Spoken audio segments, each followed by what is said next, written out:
एक बार की बात है, एक दौर दराज गांव के करीब एक पुराना और सुनसान महल था। लोगों का कहना था कि इस महल में एक जादूगर रहता है जो खजाने का मालिक है, लेकिन वो अपने राजों की हिफाजत के लिए जादुई तरीके इस्तेमाल करता है। दो दोस्त कामरान और सलीम, जो बहुत लालची थे, उन्होंने महल के बारे में सुना तो फौरन खजाना हासिल करने का मंसूबा बनाया। वो रात के अंधेरे में महल की तरफ रवाना हो गए।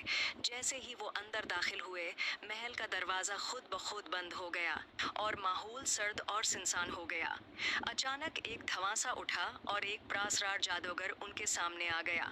जादूगर ने कहा, अगर खजाना चाहते हो तो मेरे 3 सवालों का सच जवाब दो, वरना हमेशा के लिए कैद हो जाओगे।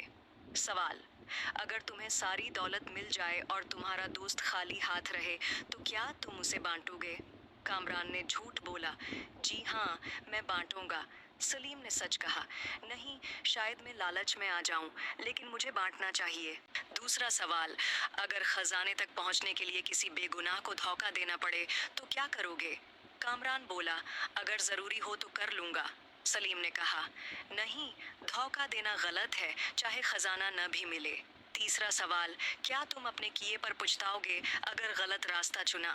कामरान ने कहा, नहीं, मैंने जो किया अपने फायदे के लिए किया।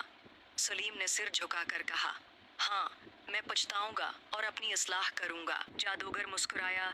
सलीम के सामने एक रोशन दरवाजा खुला और वो बाहर निकल गया। कामरान महल की दीवारों में कैद हो गया, हमेशा के लिए। सब लालच, खुदगर्जी और झूठ इंसान को तबाही की तरफ ले जाते हैं। सच्चाई, निदामत और ईमानदारी ही असल खजाने हैं।